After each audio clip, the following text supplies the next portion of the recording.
Kita kalau mau punya ya kita seperti padi lah, agak mendukung sedikit supaya apa? Supaya ya mobil ini kan takut ada kecemburuan sosial. Nah, jadi memang yang terdata di Polda kan bahwa ada beberapa. Sebetulnya yang mobil-mobil lain juga banyak yang masuk. Jalur yang bisa ditangkap oleh polisi. Cuman ini memang dia harus kalau bisa janganlah lewat jalan itu ya, karena memang kendaraan ini saya kembali sampaikan bahwa ya jangan sampai terjadi kecemburuan sosial. Oke.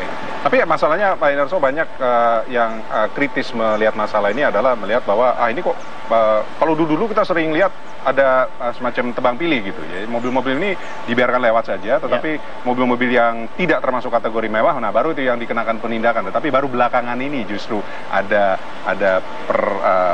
kesamaan dalam penindakan, tetapi bahkan justru lebih eksklusif bahkan. Justru sekarang mobil-mobil mewahnya aja gitu yang disorot. Ya, jadi gini, kita perlu jelaskan bahwa selama ini mungkin penindakan itu tidak pernah menggandeng rekan-rekan media. Makanya saya sebagai Kasudit Gakum mau menjelaskan kepada masyarakat bahwa ini loh tugas kepolisian, ini loh kita yang udah lakukan. Seperti kita tangani laka lantas, bagaimana laka lantasnya sebelumnya, kita tangani seperti apa. Ini kita perlihatkan bagaimana penanganan kepolisian. Kita terbuka, silakan untuk dilihat. Kita juga sampaikan udah P21, kita serahkan kejaksaan, kita expose sampai dengan persidangan selesai tugas kepolisian untuk membuktikan bahwa sebagai kasus itu yang namanya kasus gelap, abu-abu, sampai hingga terang, itu polisi melakukan upaya melalui BAP, kita jelas, kita limpahkan. Nah makanya di sini selalu teman-teman media terima kasih adalah memelihatkan bahwa kita tidak pernah tebang pilih atau dikatakan tajam ke bawah, tumpul ke atas, ini nggak ada. Mohon maaf. Kita sama sekali bahwa kita profesional, karena ini semuanya jabatan ini kan dipertanggungjawabkan. Apa yang kita perbuat, apa yang kita tangani, dan apa akhirnya kesimpulan dari akhir ini. Kita memang kalau memang mobil kendaraan ini nanti ternyata kita sudah cek dokumen lengkap, kita akan kembalikan dengan syarat bahwa kendaraan ini nggak boleh digunakan sebelum surat-surat resminya hadir atau ada. Kalau sampai ketahuan kembali, kita akan tahan di sini hingga sampai surat-suratnya keluar.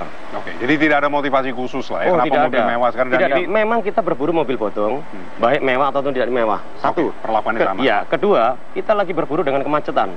Bagaimana titik-titik kemacetan? Memang jumlah kendaraan di Jakarta sudah terlalu banyak. Namun demikian, titik-titik kemacetan akibat daripada angkutan umum maupun pribadi yang berhenti tidak pada tempatnya, yang potensi mengakibatkan rawan macet. Ini berbicara rawan macet. Ini kita sisir. Mana yang bisa kita lakukan dari upaya kepolisian? Kita ajak dengan instansi terkait, baik di Subdinas Perparkiran, ataupun kaitan masalah rambu, ataupun kaitan masalah Satpol PP untuk penertiban pedagang-pedagang yang di sekitar pasar atau di sekitar rumah makan yang mengakibatkan. Kita ketahui rumah makan di Senopati itu tempat parkirnya di mana. Itu mengakibatkan macet sampai dengan Walter Mongin City maupun Gunawarman ataupun di dekat SMA Penerbangan. Itu Mas. Oke, baik. Nanti di segmen selanjutnya kita akan coba melihat lebih dalam lagi apa saja sebenarnya yang menjadi kategori pelanggaran-pelanggaran dilakukan oleh pemilik maupun juga dealer mobil-mobil mewah ini, dan juga statistik ya Mas Didi ya, kepemilikan mobil mewah khususnya dalam beberapa tahun terakhir ini. Kami akan lanjutkan perbincangan sesaat lagi. Waktu itu sempat kita singgung di KPK kan, berapa banyak mobil. Nanti Mas tanyakan kenapa dia berani Baik, kita lanjutkan perbincangan ke Mas Didi. Kalau bicara kepemilikan mobil mewah itu dalam beberapa tahun atau waktu-waktu belakangan ini ada peningkatan yang pesat, terutama kalau kita tahu sebelum ini juga kasus mobil Wawan ya. Kita waktu itu sempat ngobrol-ngobrol juga di 811, tapi dari KPK waktu itu kan penyitaan, dalam tengah-tengah proses penyitaan, jadi sedikit banyak membukakan mata publik bahwa wah ternyata kepemilikan mobil mewah ini nggak sedikit jumlahnya, baik yang legal maupun tidak. Kalau dari catatan Mas Didi, jumlah kepemilikan memang meningkat pesat kah dalam waktu belakangan ini? Saya rasa kita lihat kepemilikan seseorang, orang yang ekonominya di bawah, berkeinginan untuk mendapatkan motor, cicilan murah, jalan jadi macet. Ya. Orang yang mempunyai perusahaan besar, ya kan, bayang-bayangnya ingin sukses, ingin membeli sesuatu yang bisa dipakai oleh dia. Ya. Kalau yang aset ada, tapi kalau bisa dipakai, mobil inilah menjadi satu kolektor atau keinginan dia untuk mempunyai di rumah. Ada dua kategori orang membeli mobil ini. Satu, sebagai orang sport, hobi. Ya. Yang kedua, sebagai kolektor pemilik. Nah, yang kita lihat ini rupanya ini orang-orang yang biasanya hanya ingin memiliki dan dari ekonomi yang menengah ke atas. Jadi kasarnya ingin nampang lah. Tapi ada satu lagi orang yang kolektor yang ingin sekali benar untuk dibuat untuk sport, ya kan? Ada fungsinya. Dia ada klubnya otomotif di bawah ATPM itu. Nah, klub otomotif grup ini buat acara-acara yang kalau mau ngebut ya di sirkuit Sentul atau tempat-tempat yang benar-benar disiapkan untuk pelatihan, ya kan? Nah, itu dia ada kalender, ada acaranya. Nah, yang dibuat untuk dipakai di jalan pelan-pelan ini, ya kan? Yang dia pikir yang penting dengan kekuasaannya dia pakai, ya kan? Surat bodong. Nah, seperti ini. Nah, ini dua ini mesti dikategorikan kalau bisa semuanya ke arah otomotif untuk menggunakan mobil ini dengan power 500 HP ke atas dan sampai dengan 750 HP ke atas. Ini mobil ini nggak sembarang hanya untuk jalan raya. Nikmatilah pada tempat jalan-jalan yang highway atau jalan yang bebas hambatan. Pagi-pagi hari mereka sering harus memanaskan mobil ini. Tiap hari harus dipanaskan. Tidak di tempat saja, tapi harus jalan. Harus jalan dengan kondisi posisi tiap hari harus dipanaskan. Kalau memang benar-benar mobil ini mau layak untuk dipakai. Karena ini kelamaan didiemin, rusak, Pak. Sama yang waktu di KPK juga kita bahas juga soal ini ya. Nah, ini dua diantaranya Pak Indarso ya. Ini jenisnya Lamborghini hijau ini dan Aventador. Ya. Gallardo. Nah, Gallardo ini yang 500, ini yang di atas 500 HP sampai 750. Ini 500M. Iya, ini 600 ya. Yang ini 11. Powernya, Mas. Ya. Oke. Oh, horsepowernya. Ya. Harganya sekitar 5M, 5 ke 10M kan ya, kalau harganya. Ya, ini 6M ya. Yang ini 11. Ini 611. Dolar 11 ribuan ini. Dolar 11 sebenarnya dia 9 M-an, ini okay. 4 sampai 5, tapi naik terus. Oke. Karena dolarnya naik. Oke, coba kita lihat dulu yang hijau ini Aventador ya. Gallardo. Oh, Gallardo. Ini Aventador yang kanan, ya. Gallardo yang kuning. Ini dua kali beli ini dapat ini beli satu ini dapat dua. Buy one get one. Iya, betul. Oke. Kita lihat dulu yang hijau ini yang bikin heboh waktu pelantikan DPRD waktu itu kan, karena ini diduga ya kepemilikannya adalah atas nama Abraham Lunggana, Haji Lulung. Kalau boleh kita lihat interior seperti ini masih baru nih. Masih baru ya? Belum ada faktur juga belum keluar katanya. Jadi sebenarnya mobil ini jangan jalan banyak-banyak jalan di jalan raya, highway lah masuk ke tol, ya kan. Tapi kita lihat tips pagi hari jalan masih kosong kan. Nah dia gunakan di tempat itu. Kalau memang tempat-tempat seperti peresmian sesuatu acara bisa, tapi kalau untuk jalan-jalan raya kok bisa janganlah, kecemburuan sosial kan. Terutama untuk pelantikan wakil rakyat ya. Nah itu lagi agak di luar konteks, ya kan? Di luar konteks ya bawa ini ke sana. Kalau pengusaha dapat dari bisnis yang benar, dia pakai ini dia pede. Nah, kalau ketua DPR emang dia seorang pengusaha apa dia ketua DPR aja, kan orang jadi curiga. Betul. Masa DPRD-nya kayak begini, ya kan, terus rakyatnya miskin misalnya. Oke. Yang sebelah sana itu apa yang bisa kita lihat? Kalau ini kepemilikannya ini yang mobilnya si Kevin yang di SCBD itu ya, Pak Indarso, bukan? Stephen itu yang warna putih, Mas. Oh, Stephen itu putih. Kalau salah ada yang namanya Kevin. Yang namanya Kevin itu yang tertangkap balapan di SCBD itu, yang ini? Itu lewat. Nah ini kalau Mas Didi kelihatan lebih apa ya? Lebih banyak fiturnya kalau dibanding. Ya ini khususnya kalau ini Aventador ya dibanding ini 2 kali lipat harganya, berarti power juga lebih besar. Tadi berapa? Ya? 11M ya? 11M. Oke. Ya. Power lebih besar dan dia kalau kelas tuh ini kalau Mercy itu kelas C, ini kelas S lah. Ya kan? Jadi mesinnya 12, jadi 12 fast. Jadi yang itu cuma 8. Tapi horsepower ya sangat berbeda sekali. Kencangnya juga sangat berbeda sekali. Kalau kencangnya berbeda sekali maksudnya apa? Dalam powernya karena power besar, lebih besar, otomatis kan speednya juga jauh sekali. Ini 300 km sampai, Pak. Ini cuman jalannya nggak ada. Oke. HP-nya. Ya. HP 750 horsepower. Kalau itu 500-an, 570. Nah makanya kalau bicara tarikan, waktu yang dibutuhkan untuk mencapai kecepatan maksimal, ini jauh di atas itu. 2 kalinya. 2 kalinya. Oke. Nah ini jadi datanya yang kuning ini? Jadi ini hampir sama, semua kendaraan ini yang kita amankan, yaitu memang surat-surat masih dalam proses. Namun demikian mereka beranggapan ini bisa digunakan.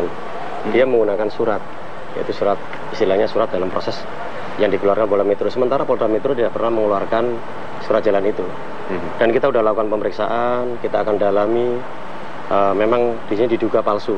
Kita akan nanti tidak lanjut kaitan masalah pidananya, yaitu Biro Jasa yang mengurus kaitan masalah surat-surat ini. Sudah kita laporkan juga ke pimpinan, ini segera akan kita lakukan pemrosesan. Karena apa? Pihak APM maupun pengemudi ini sebagai korban kaitan masalah penipuan dengan adanya surat jalan itu. Nah, datanya nih dari yang ada surat-suratnya itu atas nama siapa kepemilikannya? Atau waktu ditilang itu waktu itu siapa pengemudinya? Ya, memang di situ terdaftar atas nama Edi, kalau salah ya, Edi pengemudi. Dan ini juga kita dalami karena seperti yang putih itu Steven juga pengguna tapi pemiliknya orang lain. Belum tentu karena waktu itu mungkin rekannya, temannya mengendarai, pemiliknya juga tidak ada di tempat karena memang mobil itu mungkin dipinjam. Gitu. Kalau ini kemarin memang pemiliknya sendiri yang mengendarai. Pemiliknya sendiri ya? Pemiliknya sendiri, dan kita juga segera kita akan lakukan pemeriksaan dengan secepatnya, dengan teliti, baik dokumen semuanya, cek fisik sudah kita lakukan semua, dua kendaraan, 3 kendaraan yang di Polda juga kita sudah lakukan pemeriksaan semuanya. Sesuai dengan apa yang ada di PIB, sesuai dengan ada yang di Form A-nya, bahwa kendaraan itu betul mau akan didaftarkan. Kita memang mengantisipasi kaitan masalah kendaraan-kendaraan yang sudah 1 tahun, 2 tahun, 3 tahun digunakan, memang menggunakan hanya surat jalan untuk di sini celah bahwa dia menghindari pajak. Baik. Nah, sampai detik ini memang kita belum temukan. Nanti kita temukan, nanti kita sampaikan ke media bahwa kita Polda Metro Jaya berhasil nih contoh kendaraan yang dikatakan menggelapkan pajak atau mungkin kendaraan bodong. Kalau yang mobilnya diduga ya Haji Lulung itu gimana prosesnya sampai sekarang? Karena ada 2 versi yang berbeda kan. Waktu di awal sebelum acara pelantikan yang bersangkutan mengatakan ini memang miliknya, tapi setelah mencuat kasusnya rame terus dia bilang enggak, ini bukan mobil saya gitu. Ya.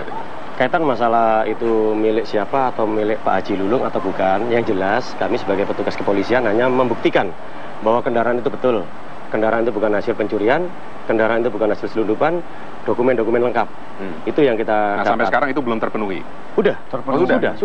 Jadi 3 kendaraan ini sudah legal, termasuk yang ini. Jadi legalitasnya ada semuanya. Dokumen semuanya lengkap kita pegang. Makanya APM juga kita periksa, pengendara juga kita periksa, pemilik sudah kita periksa, dokumen sudah kita teliti. Kita sudah cek juga kaitan masalah PIB. Kita sudah cek juga Form A-nya dengan pihak APM. Benar nggak ini? Kita semua cek. Bukan hanya polisi nangkep, nanti dimasukkan ke sini, setelah itu dilepas. Enggak, kita cek semuanya. Jadi data-data jangan sampai beda. Karena nanti yang surat jalan itu kan, ini kan ternyata palsu, kita cek. Betul. Nanti kalau dia membawa itu baik PIB maupun Form A-nya, ternyata kita cek, ternyata tidak sesuai dengan rangka maupun mesinnya. Wah, ini ada masalah, berarti di sini adalah mobilnya mungkin indikasi diduga selundupan. Namun demikian, 2 kita cek ini, 1 dengan yang ada di Polda, semuanya identitas dengan apa yang kita cek fisik, betul kendaraannya sesuai. Nah, dari surat yang sudah ada, sudah confirm berarti pemiliknya adalah Haji Lulung, betul? Iya. Mobil ini, betul ya? Jadi surat-surat sudah lengkap, lantas kenapa masih di sini? Belum ada rencana belum. Makanya kita kan proses, Mas. Ini kan proses. Kan kemarin ini mobil 2 hari yang lalu sampai, itu 3 hari yang lalu. Makanya kita sesuaikan semuanya lengkap, persyaratan lengkap teknis, maka pemilik akan kita undang untuk silakan untuk mengambil kendaraan tersebut.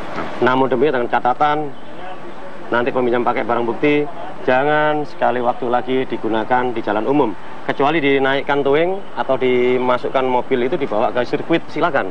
Tapi kalau di jalanan umum kita akan amankan kembali dan tidak akan kita lepas. Saya rasa mungkin ini Pak, jadi orang-orang pemilik gini orang sibuk rata-rata. Kalau dia ingin merasakan mobil ini, rasakanlah horsepower yang 500 sampai 1000 HP ini untuk mobil mewah ya. Ada McLaren, ada Ferrari kan. Arahkan mereka ke suatu klub di bawah naungan ATPM-nya sendiri. Otomatis dia akan membuat event-event. Nah, dia nggak perlu harus bayar sendiri untuk sewa sirkuit dan sebagainya. Dengan klub-klub tersebut, menurut ATPM ini, mereka buat kegiatan. Itu dia bisa merasakan. Ini ada coaching kliniknya, Lamborghini. Ferrari ada coaching kliniknya. McLaren akan buat. Di situ dia menikmati dan oh inilah rasanya mobil untuk mobil horsepower besar. Ini kan mobil mewah tapi horsepower-nya besar.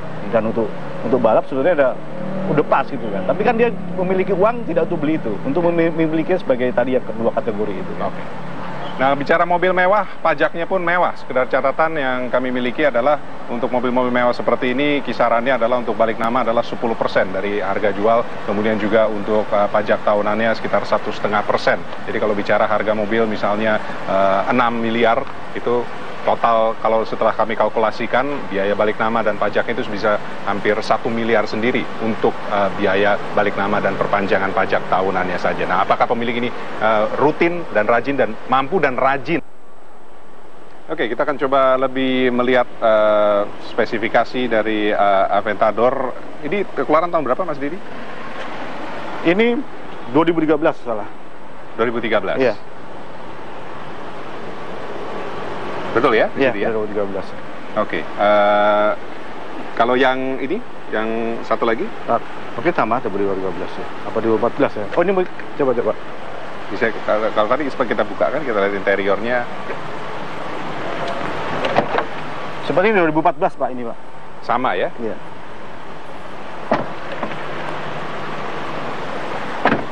Dan ini tiap hari harus dipanasin. Kalau nggak bahaya buat mobilnya. Tapi bukan mobil seperti begitu kan? Semua mobil kan? Sama layaknya ya, semua. Kalau lama-lama di kan? sini, kalau bisa cepat dikembalikan, dia legal semuanya supaya mobil ini bisa berjalan layak lagi. Kalau suatu-suatunya benar Pak. Dan memang pesan, jangan ngebut di tol. Iya. Kita berkali-kali memang menemukan ngebut di tol. Dan kalau horsepower tadi diinformasikan lagi ini 570. 570. Ya, dia ini antara 750 sampai 900-an. 2 kali lipatnya itu. Konsumsi BBM 14.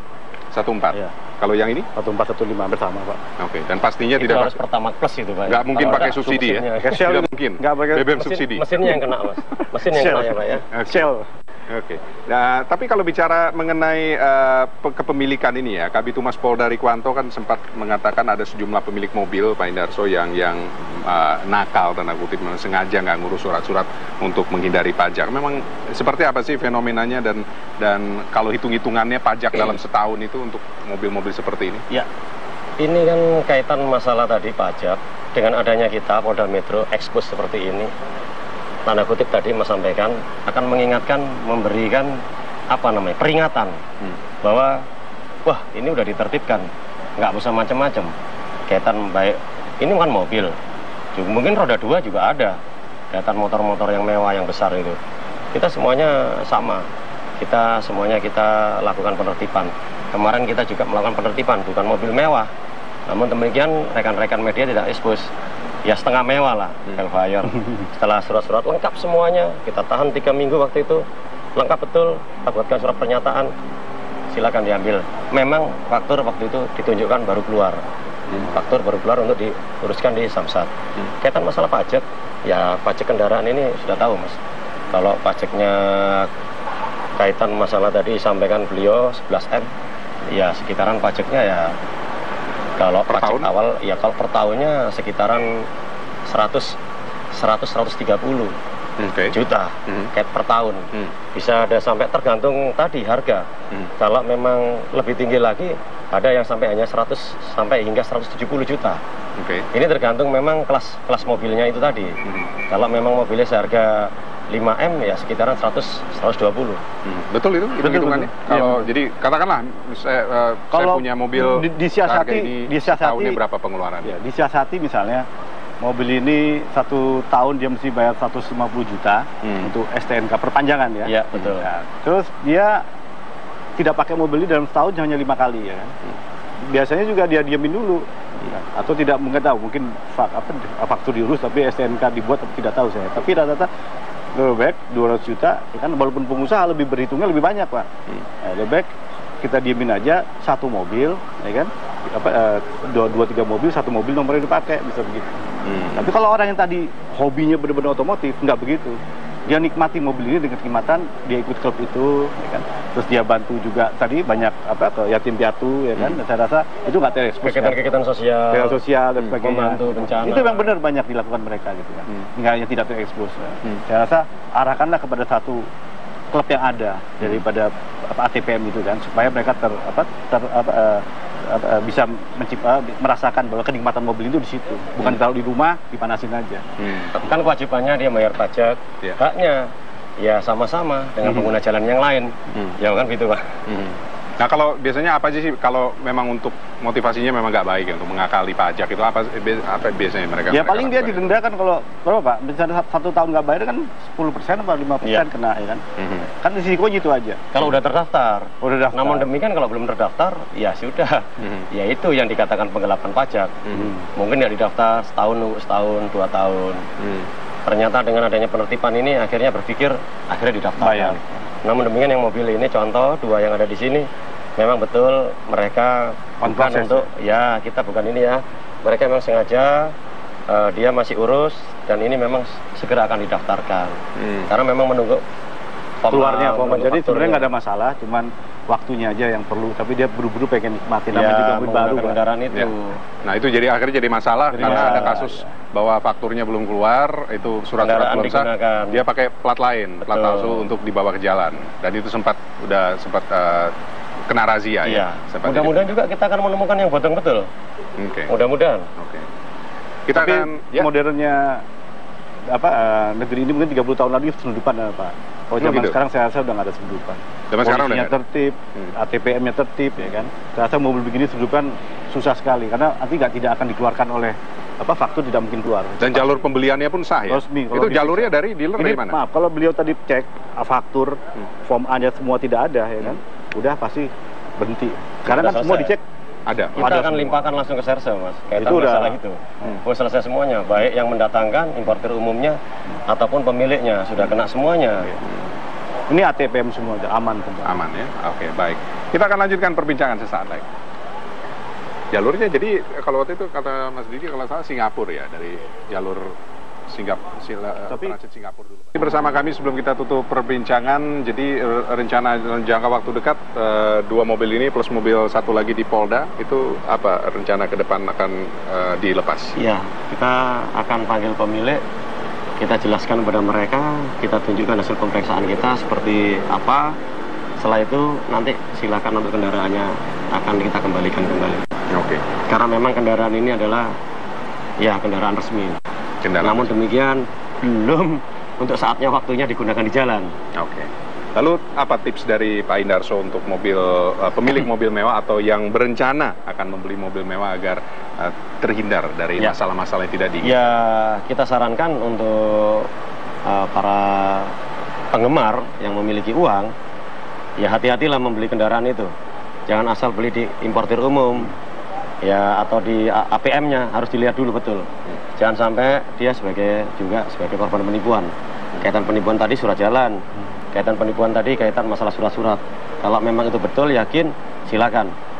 Itu yang pertama. Yang kedua, mohon apabila sudah memiliki mobil kendaraan tersebut, kendarailah dengan sebaik-baiknya.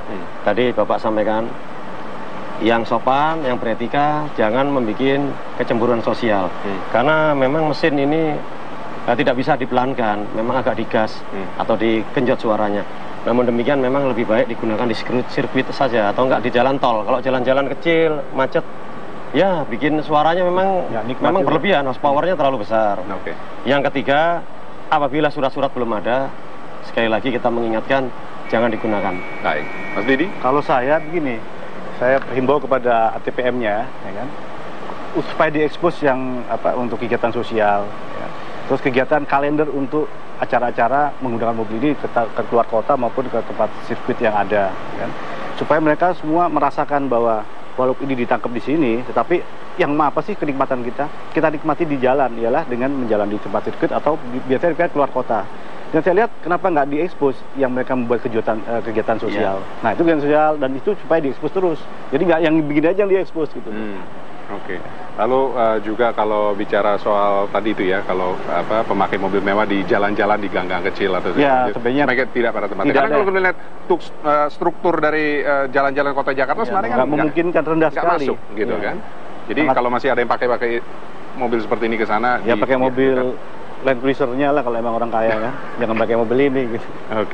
Dan yang pasti terakhirnya juga Pak Indarso, tips kalau misalnya sanggup membeli hitung-hitung juga sanggup bayar pajaknya atau ya, enggak. Betul. Itu nggak kalah penting kan? Jangan lupa untuk beli yang mobil, jangan lupa untuk beli yang mobil resmi, jangan mobil bodong gitu, Mas. Ya. Ya. Dan jangan lupa juga sanggup untuk membayar pajak setiap tahunnya. Baik, terima kasih ke Subdit Gakum di Lantas Polda Metro Jaya AKBP Hindarsono Daniel dan juga pengamat otomotif Mas Didi Hardianto. Terima kasih untuk waktunya dan perbincangannya. Habis ini kita pergi naik mobil yang biasa aja ya. Iya. Kita tinggalkan. Kalau di rumah aja, Sabtu Minggu kita pakai. Oke. Demikianlah perbincangan dari